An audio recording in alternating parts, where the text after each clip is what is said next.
So, hello and welcome back to the second part of our discussion with Dr. Tom Aiello about his research into the intersection between racism and speciesism. If you missed the first part, I put a link below to the first part of our discussion. And I should say, too, that a lot of animal studies does not care about the lives of animals. A lot of the mainstream animal studies conferences serve meat at their conferences. There was a period in Black history in the early 20th century when it was only racist white men who were doing that history. It's where we got the idea of the happy slave who sang his massa spiritual and brought him a mint julep, and everything was great. And then the North came along and ruined it. That idea comes from historians who are writing in a period where racism is the norm.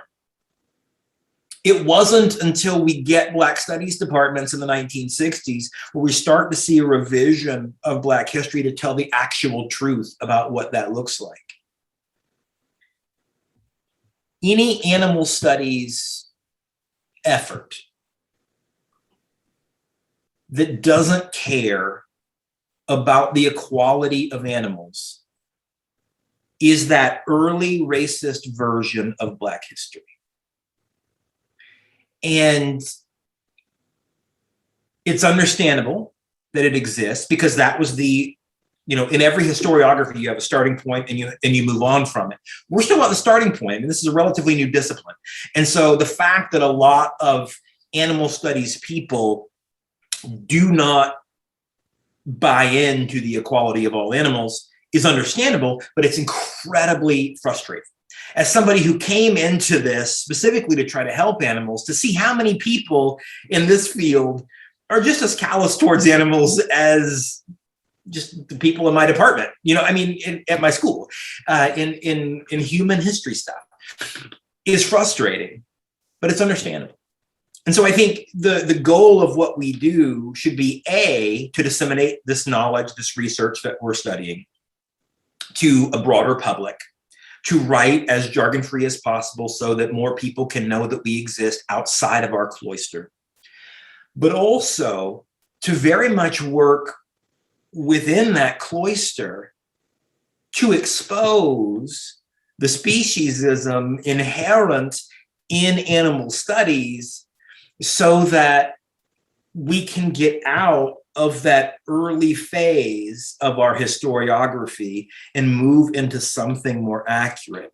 I would never trust a Ku Klux Klansman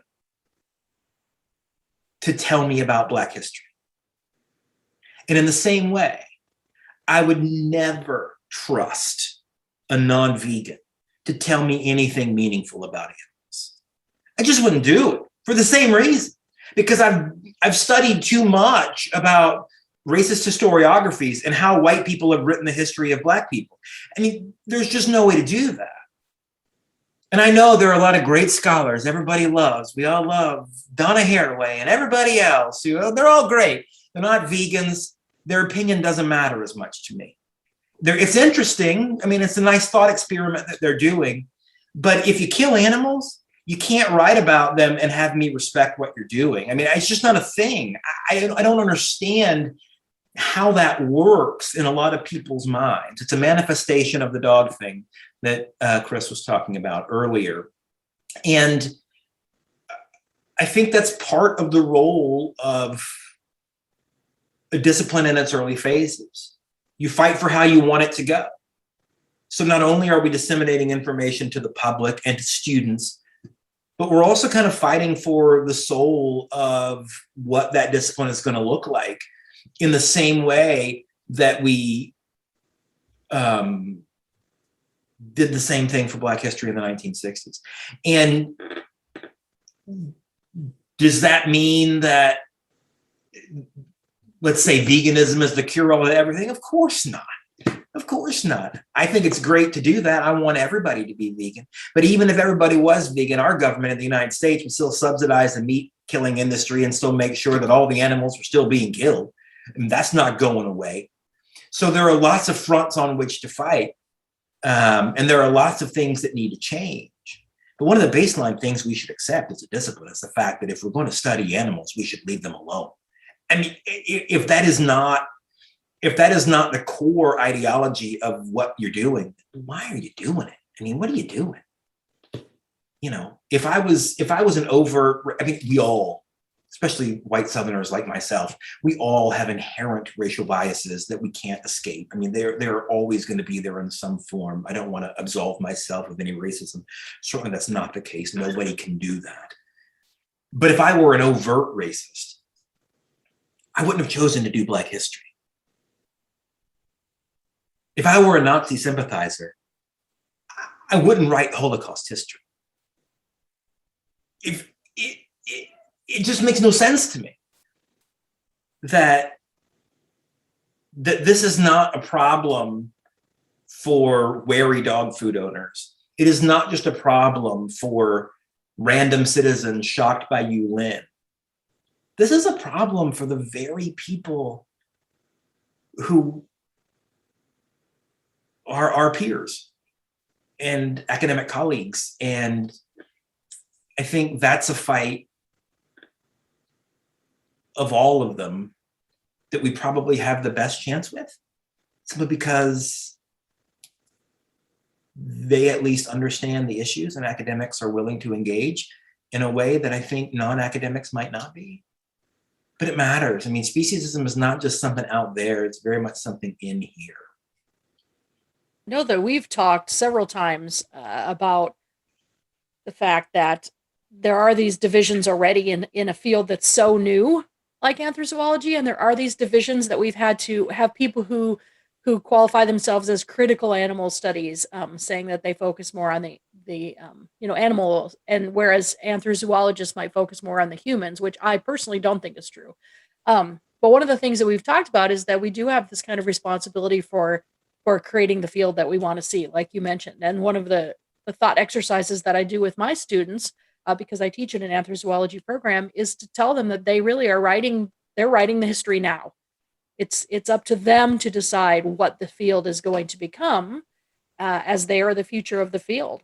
So I do think that it is disheartening that there are these divisions between human animal studies, critical animal studies, anthrozoology, anthropology. Those of us that come from an anthropology a program like Exeter that's very grounded in anthropology have a little bit different take on animal studies. And one of the things that we've said repeatedly is that we want to be anthrozoologists for animals, as opposed to being people who simply study animals, which I think is a very different. I think that's right. And Exeter has done a really good job. I mean, the Exeter Anthrozoology of Symbiotic Ethics is essentially making a critical animal studies argument in the way that we typically understand critical animal studies, that anthrozoology should be that the whole discipline should be that by saying, I would consider myself in the critical animal studies camp, but at the same time, shouldn't have to. Because there shouldn't be anything to have to push back against. There shouldn't have to be another track for people who do that. And I think what the Anthrozoology of Symbiotic Ethics group is doing correctly is reframing what we think about animal studies to say, no matter what you're doing, there is always going to be an ethical component. Because just like in my other field, there's no way to avoid the present realities of the history that you talk about. Whereas my colleagues who study the ancient Far East, there really is a disconnect. They can leave their classroom at the end of the day and not really think about that subject in their daily lives. They know that the history of the ancient Far East is not going to come up on the news at night. I can't do that. Because even though I'm talking about people who have been dead for a long time, their shadow is on TV every single day. And the same thing is true for this. And if we frame anthrozoology as something that even if it's not kind of going to the advocacy place that all critical animal studies is, but is acknowledging the ethical component of everything that we do, which inherently argues for the worth of animals, then I think that is the best way to go about kind of spreading that attitude. Because we don't need, and certainly probably don't want, everybody who does animal studies to be an advocate. I mean, in critical animal studies, it's really about advocacy. You don't need to be advocating anything to have the ethical base that makes your studies legitimate. I mean, I'm an historian. Historians are not, historically speaking, advocates. I mean, we write about dead people. We try not to draw conclusions about the present. We try not to do presentism stuff. We try not to let that influence our interpretation of the past. I mean, we have a lot of kind of weird hangups around that kind of thing. I would not consider myself an advocate scholar necessarily. But, and we don't need it. We don't need that all the time. I write about dead people. But what we do need is an ethical acknowledgement that if you don't think of animals, non-human animals, as functional equivalents, as people worthy of life, then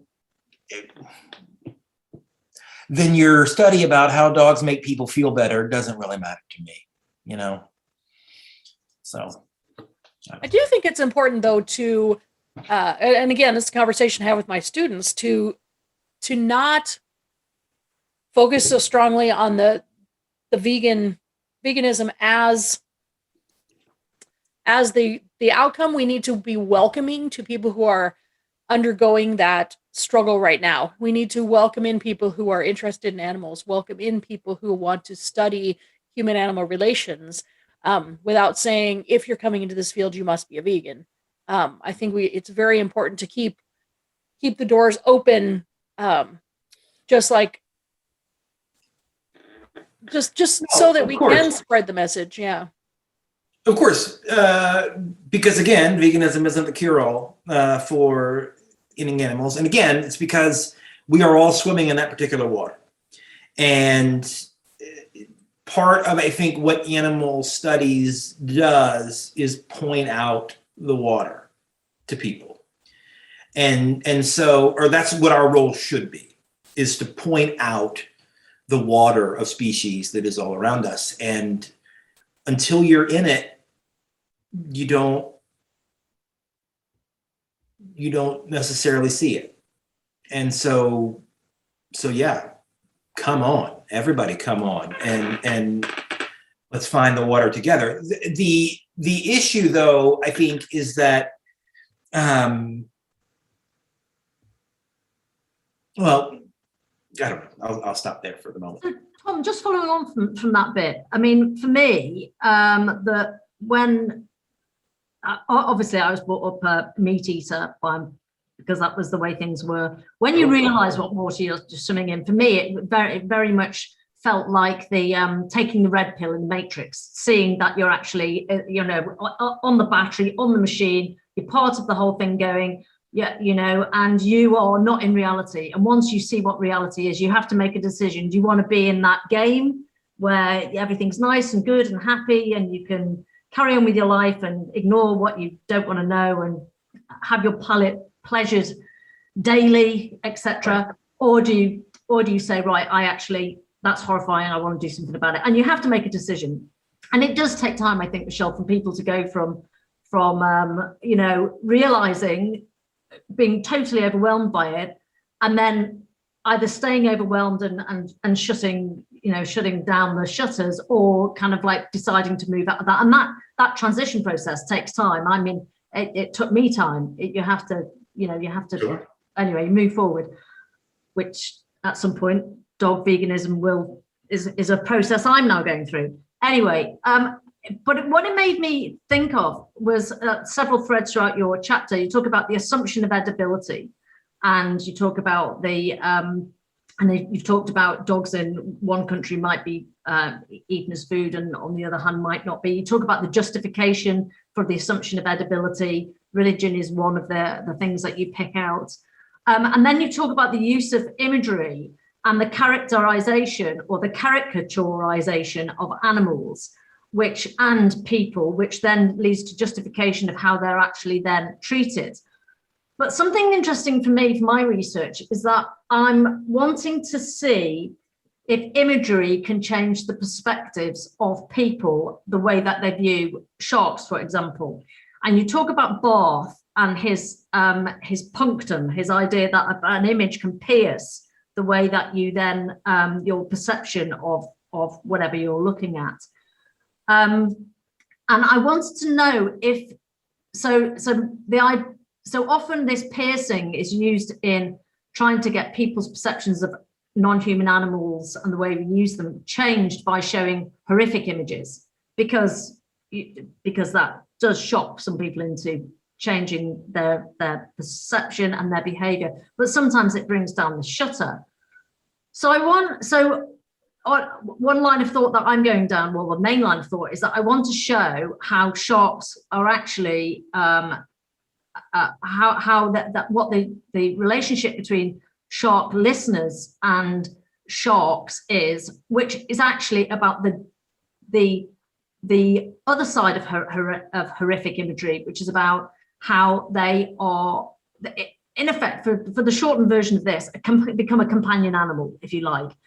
Not a non-captive companion animal, but an animal that has agents. Maybe that's the wrong word, but an animal that has agents. So they become friends, they become interlocutors, they become the animal. The shark has the ability to come in and interact with the human. The human doesn't force them. Anyway, this is all the thing I've got to pretty much write about.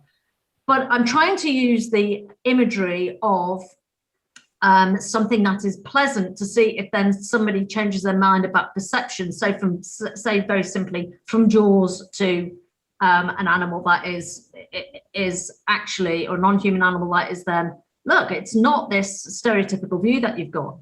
So I was wondering if you had found in your work, I'm looking at the image of the pigs, which are cool. They've got their sunglasses on. One is surfing on a hot dog.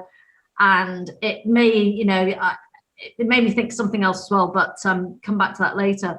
But have you actually come across any imagery specifically, or especially with pigs, where you found people have changed their attitudes because they're in this kind of like this gentle relationship with a pig, a pig-human relationship where they have this gentle side? I know you have a pig yourself as a family member. Have you found that has actually changed people's perspectives in terms of imagery? Maybe not necessarily people you're close to and have met your pigs on a personal level. Probably not imagery, but coming over and meeting the pigs has changed a lot of people's minds, because most people have never met pigs before, much less pigs in a house. Yeah, I think it helps to know animals in a very visceral way, whether it be through actual imagery or through actual contact. I think the shark thing is important that you bring up. I mean, the thing I think about when I think about sharks is the word infest. It's so often that we talk about shark-infested waters, and you just want to say, no, asshole, they live in the water. Humans are infesting the ocean. I mean, this is human-infested beach. It's not shark-infested water. And that the way we use words, the way we invert actuality, ends up kind of defining everything we think about sharks. And the same thing is true for pigs with the images that you're talking about. I mean, what we're essentially doing is inverting the actual way of thinking so that people can assume that these particular waters are shark infested. when really there's just water where sharks live. So it is two sides of the same coin, one being images and one being linguistic, but we're doing the same thing, right? We're just symbolizing various modes of being so that humans can save themselves and ensure that they are going to be the good guys in any narrative that they tell. I feel like if the reverse imagery were effective, then after Babe, the movie Babe came out, we would have seen a serious drop in pork consumption. And as far as I know, that was not the case. So I think it's, of course, that's one movie, which was also very specious because, of course, the sheep were stupid and, had to be controlled. And but one would think that with how beloved that movie became, you would think that would have had an impact. I'd be curious to see if they've done any studies on whether children who love the movie Babe. Linda would know. What'd you say? Linda would know. That's true. Yeah. And you're right. I mean, Linda would probably know. I mean, there are other cartoons like Peppa and everything else that kind of put pigs in people's minds. It's interesting. The main guy in that movie, Babe, he did go vegan and he became an animal advocate. Yeah. Because he had to be around the actual pig for filming. Whereas most people watching on TV or on the big screen could separate themselves from the action in the way that once you go watch a serial killer movie, after you leave the theater, you're not necessarily, while you're there in the moment, you're scared of the serial killer, but after you leave, you're not so much anymore. But I mean, these days there are more and more of those efforts. Okja was another recent version of kind of Babe that made quite a stir with pig rights or pig sentience, and so these things do happen. But again, as I mentioned in the beginning, I think the vast majority of contact people have with pigs is not in Babe or Okja or Peppa or any of those things where pigs are front and centered. It's in those daily interactions where they have a dead pig on their plate.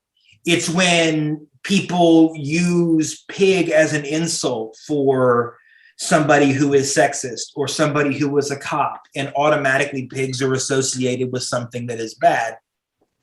It is in those daily interactions. It is when they see a farm on television and it looks happy when there is no such thing. It is those kinds of things where people aren't in direct contact about a certain animal, but those images, those words, those assumptions just get drilled into your head, and it conditions you for whatever you're going to end up actually thinking when you go to the theater to see Babe.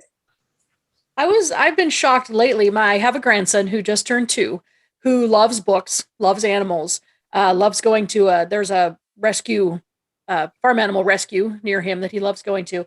And just as we're reading books and I'm pulling out books from when my children were young, I am just shocked at the human exceptionalism in these children's books. And like you said, the water that they swim in is just, I am horrified occasionally and have to lose the books so that we're not reinforcing those stereotypes. But it is almost impossible. I mean, if you have to go out on Amazon and search, vegan children's books, or, I mean, you really have to search for these. They're not mainstream items, and it is difficult. It's interesting. And, those stereotypes did not start out to demean animals. It was people looking at traits of animals and using them to demean humans.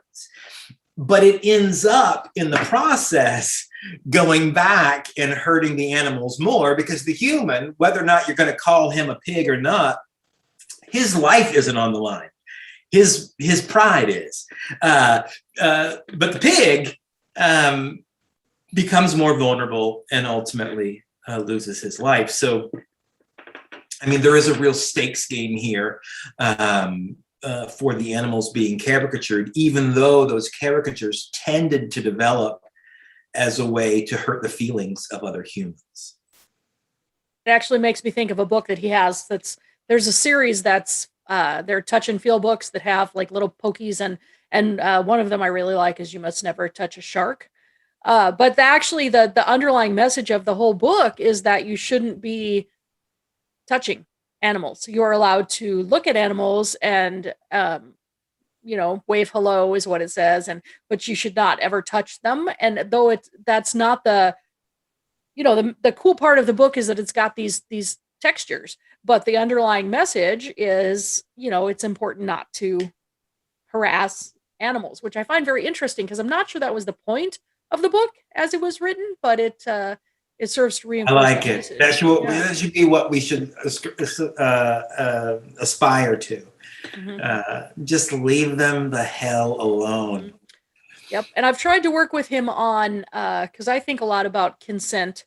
And when I was doing my research, I asked my elephant persons for consent.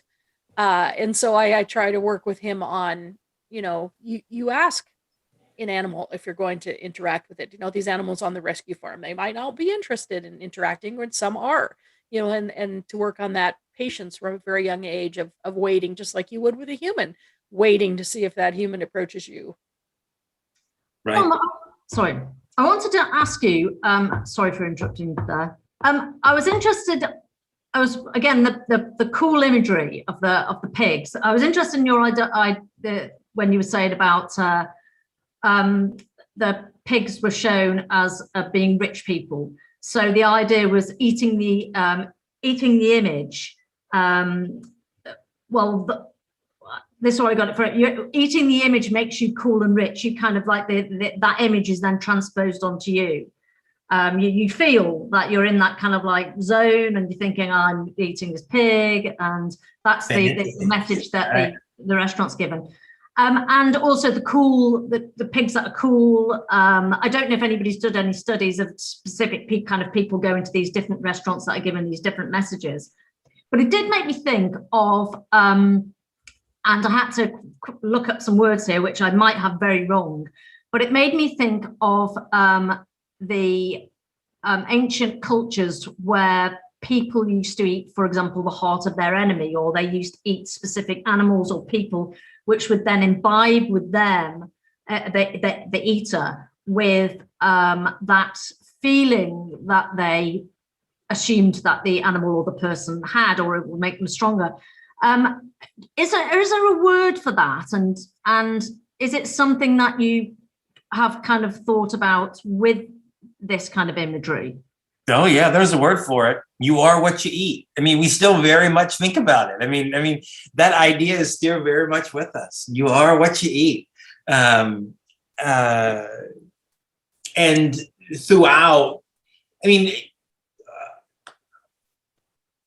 alongside animal studies is the burgeoning field of food studies, which is very popular, which I hate, obviously, because they treat people's killing of animals as cultural phenomena that don't matter to animals. But they would argue that those people would argue that the reason why people choose what they do to eat is very much is culturally coded, that you are making those choices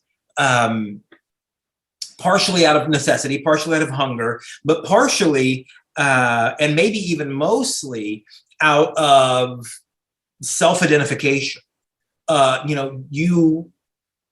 You choose your food based on your conception of self and your place in a certain in-group. So even if you could theoretically afford caviar, for example, you wouldn't eat it because that's associated with rich people, and rich people suck.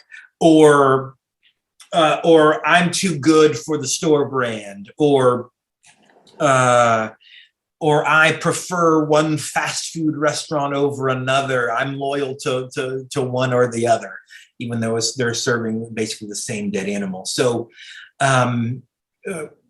all of this stuff is very much conditioned by how we think of ourselves. And if that's the case, then marketing, both for packaged food and for restaurants, is always going to be coded towards making sure that you feel comfortable in the particular group that is purchasers of this product. And that means making sure you don't think anything bad happened to the animals. There are at least three terms in your chapter, which, if you wouldn't mind explaining a bit more. Two are to do with anthropomorphism, trivial anthropomorphism and deflective anthropomorphism, and also fugitive humanism. Okay, I don't remember what the context was in which I used those exactly. Okay. But so anthropomorphism comes in a variety of different ways. I mean, trivial anthropomorphism is one that doesn't really have any negative effect for animals. It's just part of the way we do it. I mean, nobody puts, well, I shouldn't say that because that actually isn't true. Let me give a better example.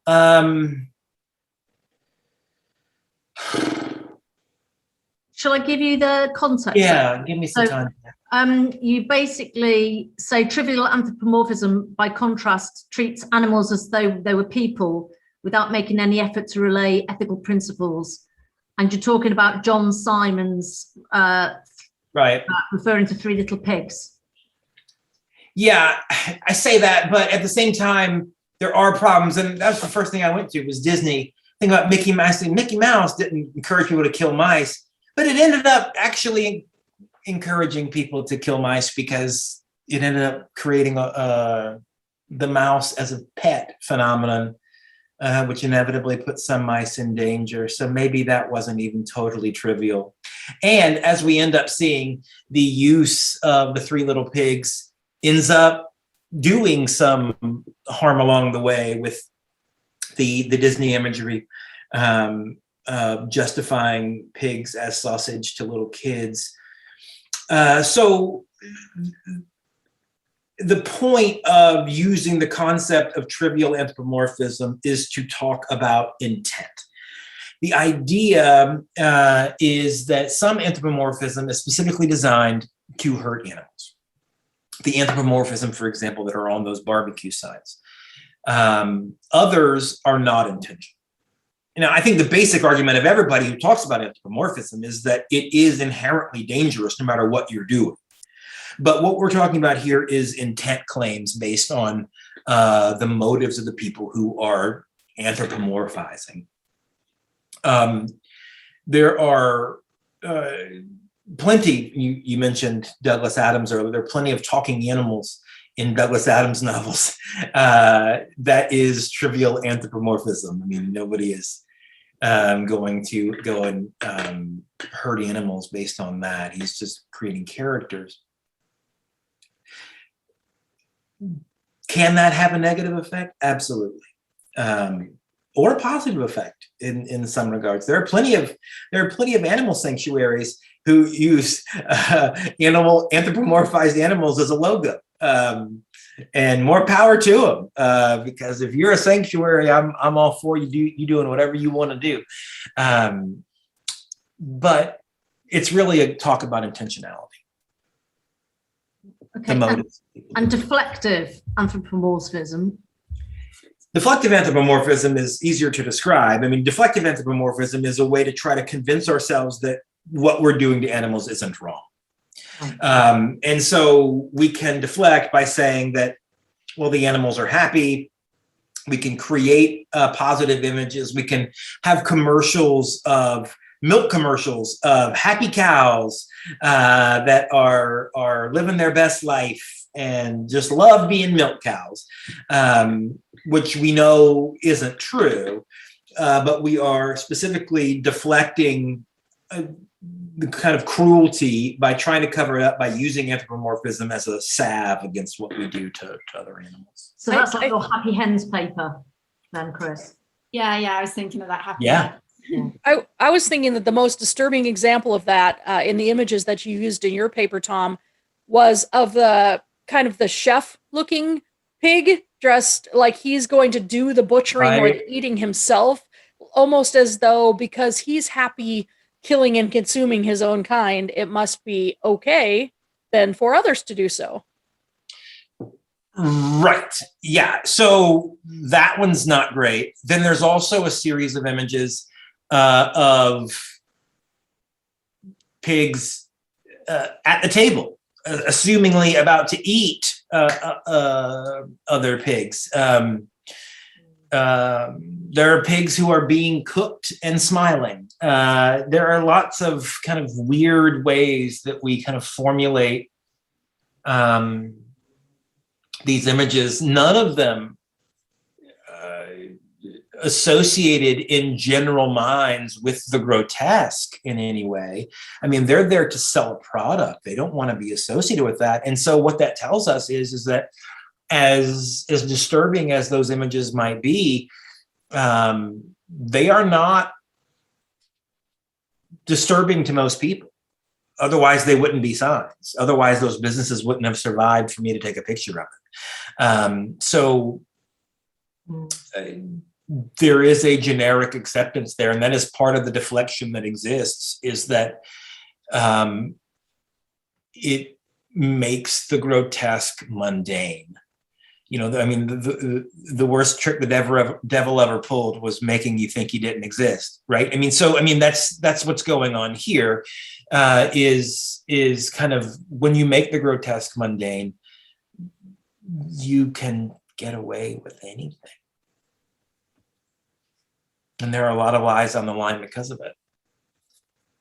And you talk as well about the use of words and how African Americans have fought against certain words that have been used to speak about themselves, or white people speak about themselves, and they've pushed for the change, and there has been change.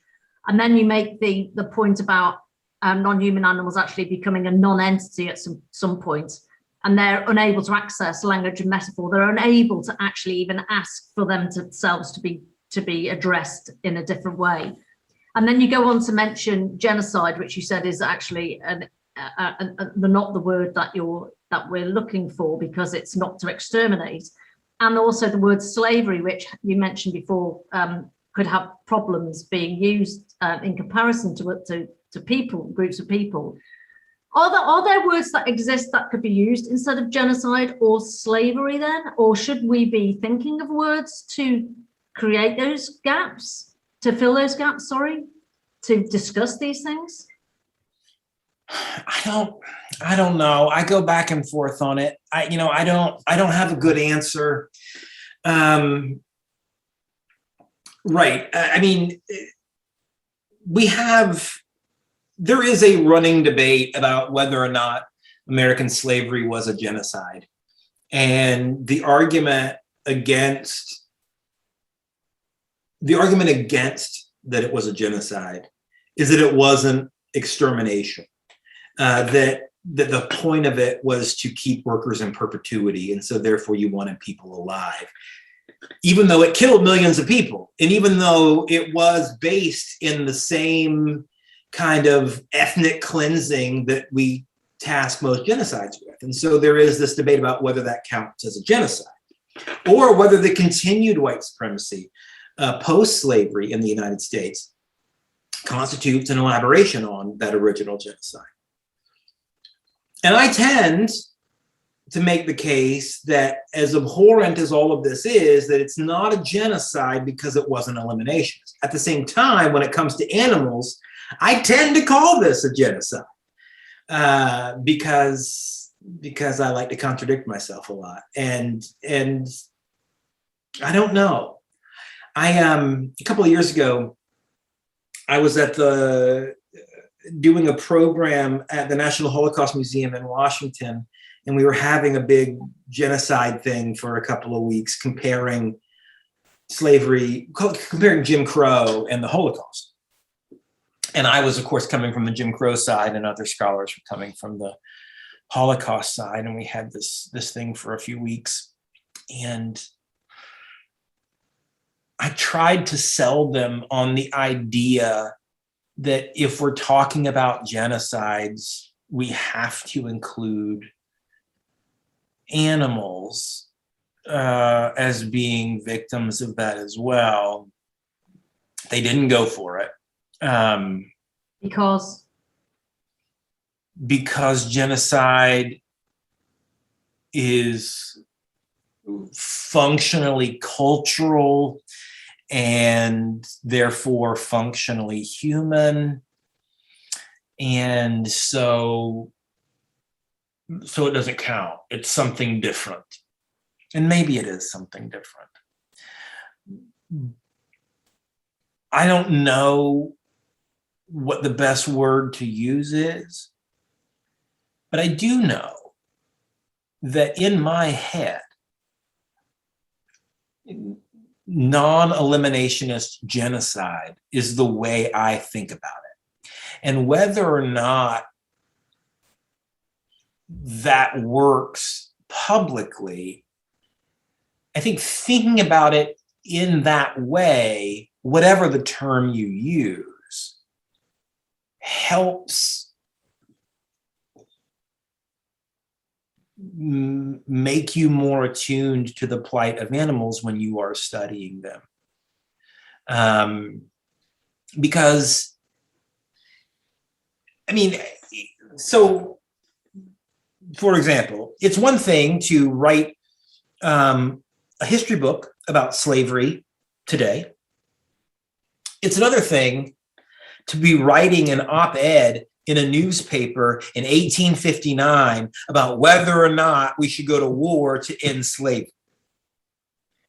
And no matter what kind of work we're doing, considering the way animals are treated around us every single day, we are all in the op-ed business. We are all writing in the belly of the beast. It is happening all around us right now. And I think too many times the work that we do is not responsive to the real plight that animals face on a daily basis. And if we lived in the American South in 1859, I think all of us would like to think that we would use our scholarship first and foremost, more than anything else, to end that practice. And yes, we could also at the same time write interesting articles about successful free Black enterprises in the North, or a successful immigration attempt for 10,000 people to Liberia. And we could do things like that. But the core of what we were doing, the core of what we were writing, would be towards the elimination of the slave system that we were surrounded by. Today, we are surrounded by an even more deadly system. And yet the vast majority of animal studies scholarship doesn't really touch it. Kind of exists in a kind of this hermetic world where that isn't the overarching reality. And it's fine to talk about other things than just factory farming. But that's the story of animals. The story of animals is humans killing. I mean, that is the story of animals. And there are other interesting stories to be told.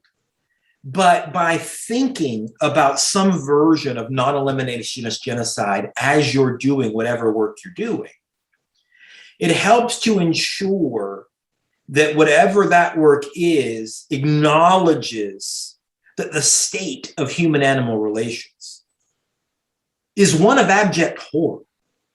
I mean, human-animal, there is only one way to study human-animal studies, and that is horror, because one side of that is a perpetrator and one side of that is a victim, and that is all there is to it. And yes, dogs can make people happy in a pandemic. And yes, they'll come when you call if you give them a certain treat or whatever else animal studies people do while they're eating other animals. But the state of human-animal relations is the most horrifying thing that has ever existed on the planet at any time, ever since the advent of factory farming in the post-World War II period. At any time, more beings die today than will ever die any other day in the history of the globe before today. It increases every single day. And if we live and think about our research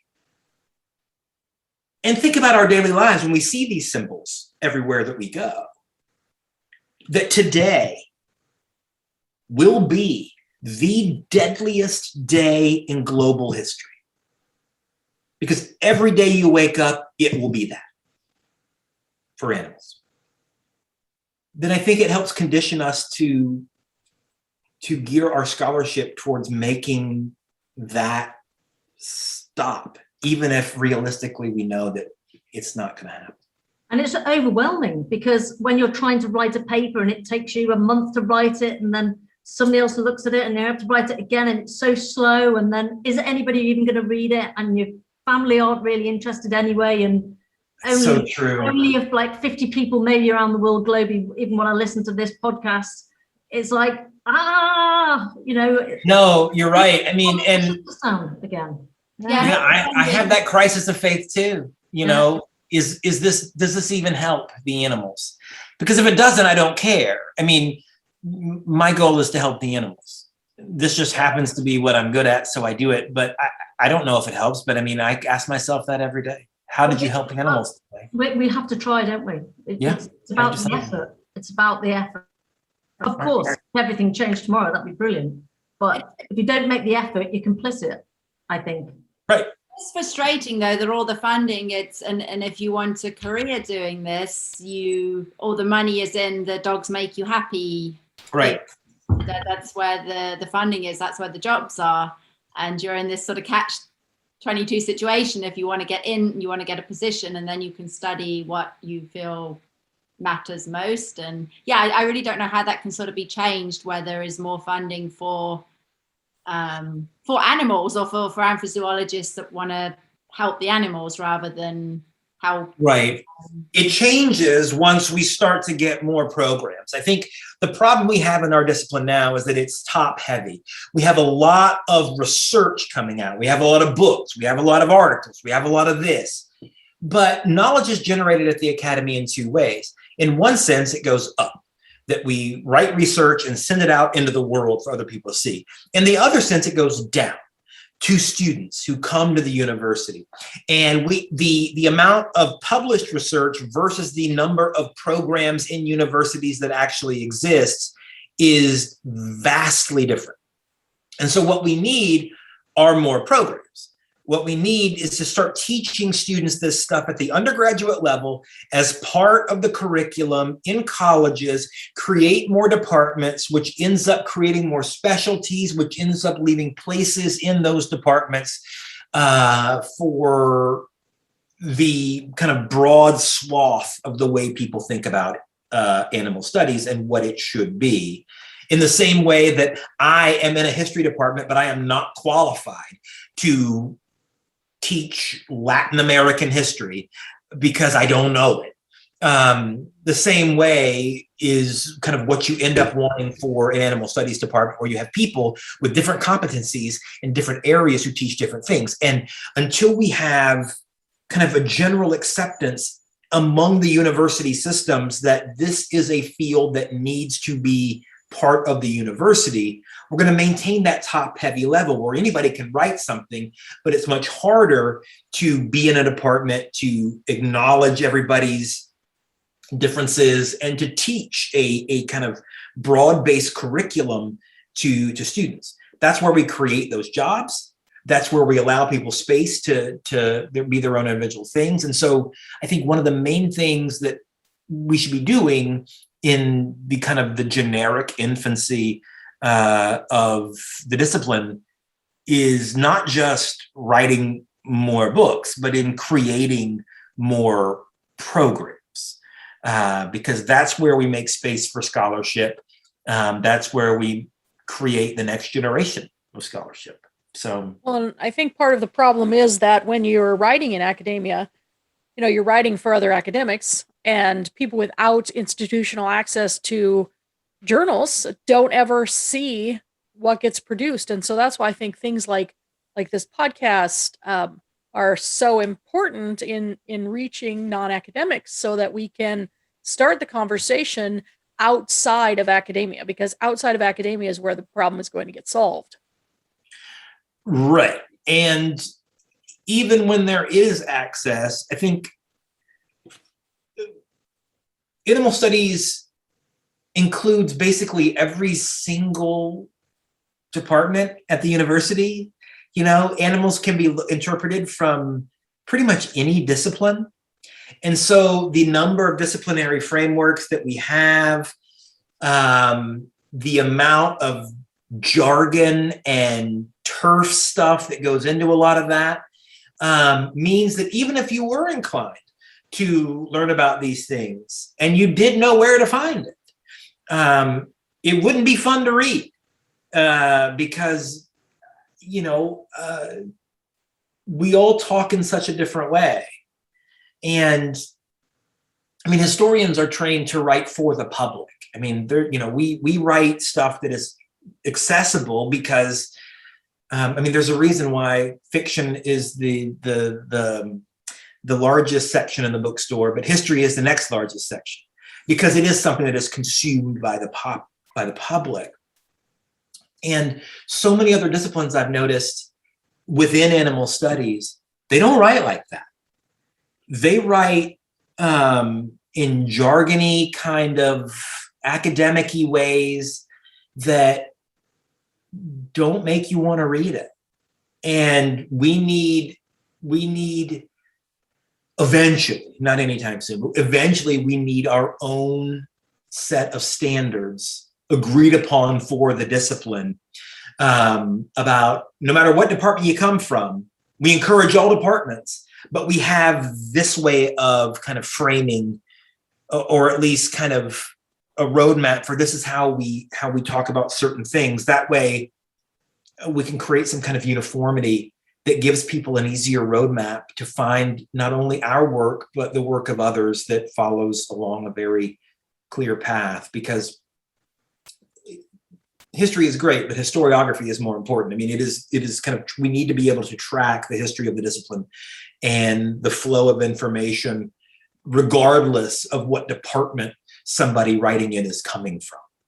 We don't have that yet, which is understandable. I mean, with only like 30, 40 years in, and it's understandable that it's a relatively new discipline. Things take time, but that's where we're going to end up needing to go. And that starts again with creating positions, Kris. I mean, at universities to give people those kind of academic homes to allow them the freedom to write what they want, but also just to teach more people about this. I mean, I think it matters that I am an academic who has had relative success in this business for a relatively long time. And I didn't even know animal studies was a thing until a few years ago, Now, granted, history is usually not one of the main fields included in animal studies. History lags behind everybody else in inclusion. Anthropology, sociology, psychology do it way more. History is usually last to the party in everything. But I didn't know it existed, and I was so glad when I found out, but that matters. How did you find out? Did you search or somebody tell you? I searched. I think I searched. I don't know. I mean, I was having a real crisis of faith because I have been fortunate enough in my business to have written some things that have made a difference, that have helped change laws and to do things like that. And it got me thinking that maybe I could do that for animals, but I didn't know how to go about that. I didn't think it was an academic possibility. And so, yeah, I went looking. I wanted to teach animals at my school. I didn't know how. I wasn't credentialed. So I ended up taking a class online at Harvard with Paul Waldau, and learned all about it. And that ended up leading me eventually to Exeter. So people shouldn't have to go searching like that, though. I mean, when you go to school, even if you don't know what you want to do, you know that the history department exists and that theoretically that could be something that you do. I mean, the goal should be that even if you're not interested in animal studies, that you know that if you're going to school, you'll be able to at least take it if you want. And we're, of course, obviously not even close to that yet. But I mean, that should be the ultimate goal. Well, and Anthro's, go ahead. Yeah, I was gonna say I had no idea, and I stumbled across Anthrozoology, and then like hooked me. I'm like, wow, I wish I'd known about this 20 years ago, and eventually I pursued it academically, and now I'm doing my PhD. But yeah, it seems something that's popular with students, with undergrads when they hear about it. The Exeter program, I think it grows each year. That the master's program and similar courses. I guess Michelle, you have plenty of students wanting to join, so it's like it's popular. Young or early career people want to pursue this field. Well, and it's like, why is it not more mainstream? Why are more universities not offering this? I teach at Beacon College in Leesburg, Florida, and we are the fastest growing major at the college, Anthrozoology. I mean, it's something that sparks people's interest. I think just like you said, Kris, and Tom said, and I know my own history, people are surprised when they find it. Oh my goodness, this is actually a discipline I can go into. It's something I can make a career of. It's something that I can do for a living. And then it also allows you to go your own direction. If you're studying animal sheltering and rescue, if you're studying law, if you're studying history, I mean, you can go so many different directions with it. And I think that's why it's such a popular and quickly growing field in undergraduate studies as well. And we do definitely need more programs. It also gives those students the tools to go find that research that you're worried that nobody will ever find. I mean, it ends up having this kind of domino effect that once you know that this option is available to you, not only do you learn about those things, but you kind of get the gateway into kind of taking it further on your own, which ends up making better research in the long run. I mean, but we really have started with a top-down approach in this field, and we need to spend more time creating programs and building that kind of academic infrastructure so that we can create more of these students and ensure that the future is better than the present. So Tom, you said you wanted to do this because you want to help animals. So what are your plans then? How have you got thoughts on how you're going to proceed? Are you writing a book next about it, or are you going out and doing interviews, or? Yeah, I'm gonna publish this book. I don't know where yet, but I'm gonna do that. Now I'm working on some other stuff. I've been writing a little bit about representation of animals in film and literature that technically don't have anything to do with animals, to kind of show how that works. I'm also messing around right now with some abortion stuff, because I think species hides in plain sight in abortion debates, because of the emphasis on human life and the way humanity is either the justification or the denial of whether or not that's a good idea. So I'm playing around with species and abortion right now. But my ultimate goal after that is to work on a historical study of how we got factory farming through the deregulation process and through the subsidy process, at the Department of Agriculture, because I think most of the time we talk about the horrible present outgrowths of animal ag. But histories of the process of how our government played a role in making sure that happened don't really exist in any kind of detailed way. And I think I'm somebody who has the tools to be able to do that. That's what I want to do. I want to show how this happened, so that people can see. Yeah. That's the ultimate goal. The next couple of projects, at least. And saying thank you, Tom. I'm really looking forward to reading your book and your unwritten books too. Yeah, I appreciate it, and thanks for having me. It's been great. Thank you, Tom. Thank you very much. Thank you, Kris. Thank you, Sarah. Thank you.